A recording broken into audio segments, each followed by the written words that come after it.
Okay, so let me see what Phoebe said about Merlin. So Merlin has been having bouts of lethargy, however you say it, sickness, diarrhea, and refusing to eat. He then goes food crazy and pursues relentlessly. He stopped going out, sleeps less, and is unable to relax. This has happened on and off for 18 weeks. He's seen the vets, had multiple tests, but no answers. Okay. I have to say, there are echoes in that of what Max is going through at the moment. So, Phoebe, I know it's really hard when you are dealing with this, our fur babies, companions, whatever we call them, it's hard when they are essentially hurting and not very well. So let's see what he's got to share with you. So just give me a second, everyone, while I ground and center and drop into my heart space, and I'll see what he's got to say. Oh, that's better. Okay. Okay.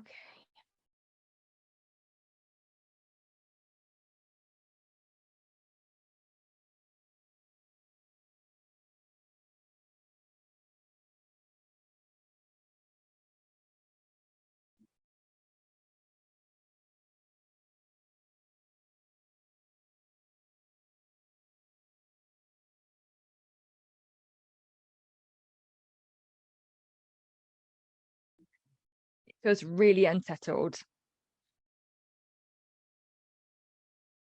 Feels really really shook up.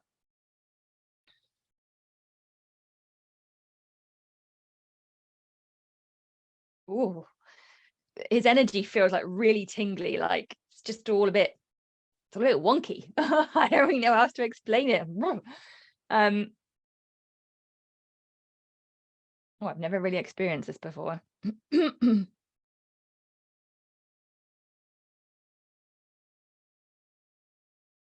Something has happened that has dispersed all of his chakras. So his aura feels like it's like this, and I don't know whether that's energy or emotion, but all of his chakras are affected by his aura. Now something has happened that has almost like shifted the vibration of his norm, of his aura, of his auric norm. I don't know if this is going to make sense. It's not really making sense to me.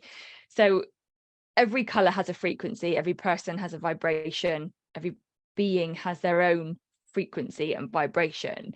So if you think about, if we were tuning a radio, you tune it to say 97.5 FM to find radio 1, right? So for Merlin, let's say his normal frequency is say like 45, for want of a better example, and at the moment it feels like it's like 90. So something has happened that has shifted his frequency and vibrate. All I can feel is like tingles all over my body. So something has happened to disrupt his energy.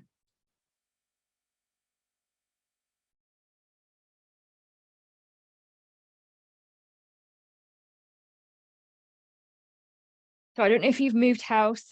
It doesn't feel quite right.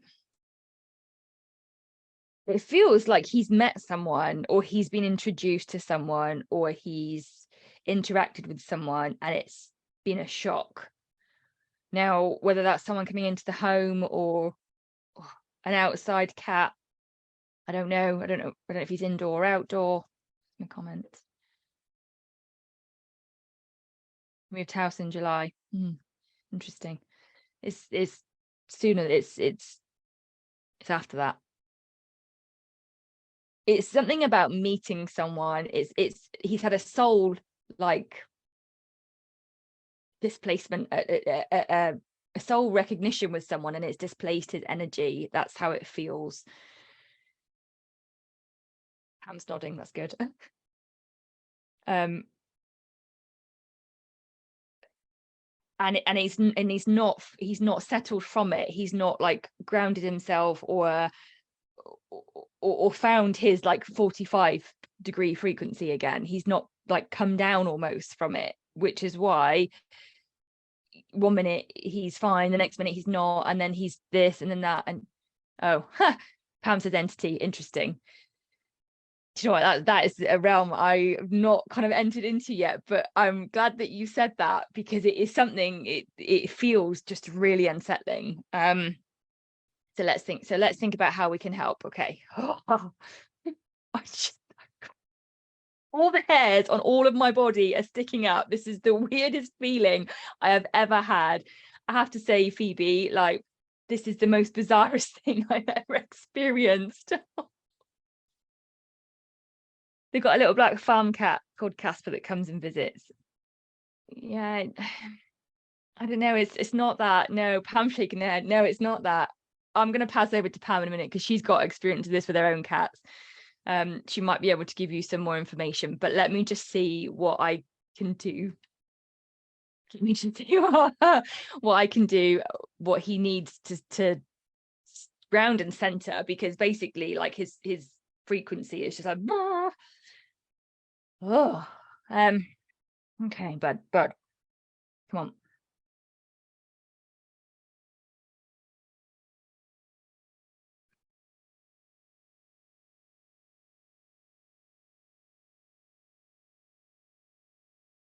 Just put my finger on his third eye on my screen, and it feels like everything's kind of calmed a little. So it's something to do with the third eye, like being like a spirit connection. Pam said entity. So I've just closing his chakra a little bit.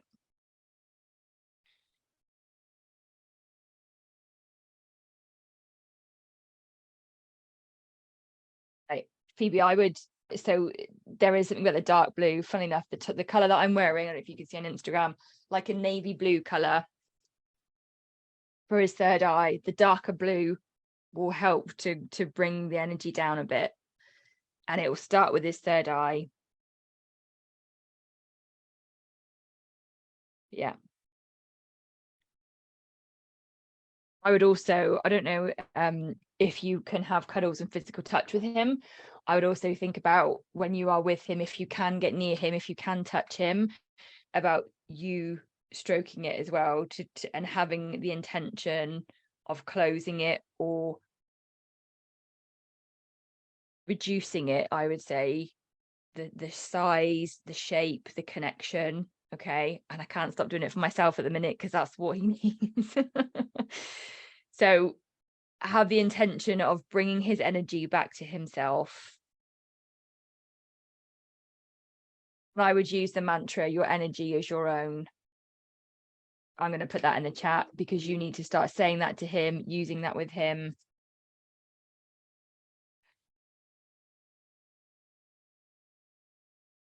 I would think about putting that, writing it in paper, on a bit of paper, and putting it under a cat bed, like where he sleeps, and it will help to ground him, to bring his energy back. So this isn't about like rainbow fabric or red fabric. He needs blue to support the third eye, and he needs those words. He needs to know that he is able to release, disconnect from this unsettledness and bring his energy back. So bring his frequency back. So I would always advocate a chakra cleanse as well, because, like, after having something like this, for him experiencing something like this, they're all going to be a bit out of alignment anyway.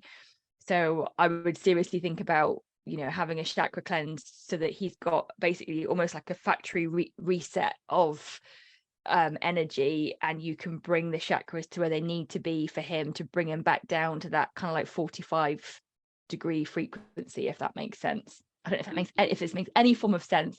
Pam, I'm going to hand over to you in case there's anything else you want to add. Yeah, maybe just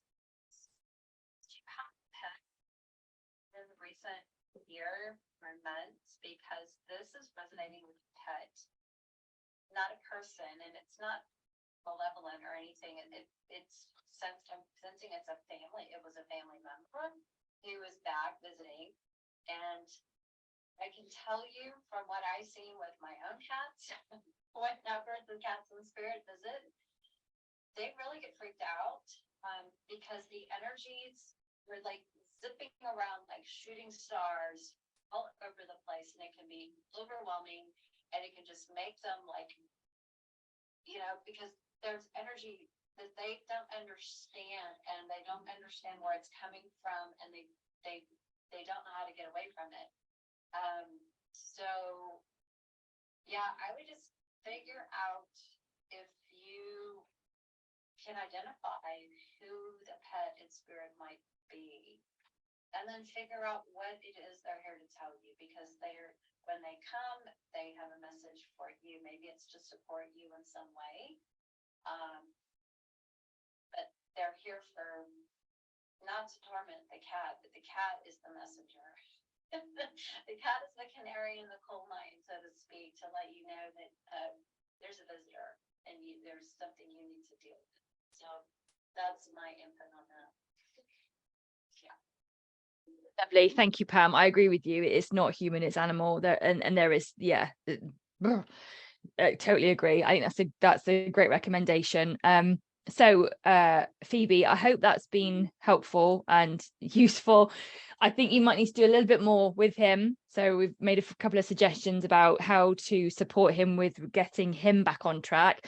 But if you have got a visitor there, you may need to consider an animal communication with this other animal to find out, as Pam said, what the message is. And, you know, if you don't want to go down that route, you can tune into this yourself, everyone. You know, you can do a bit of free writing, have their picture, start writing to them.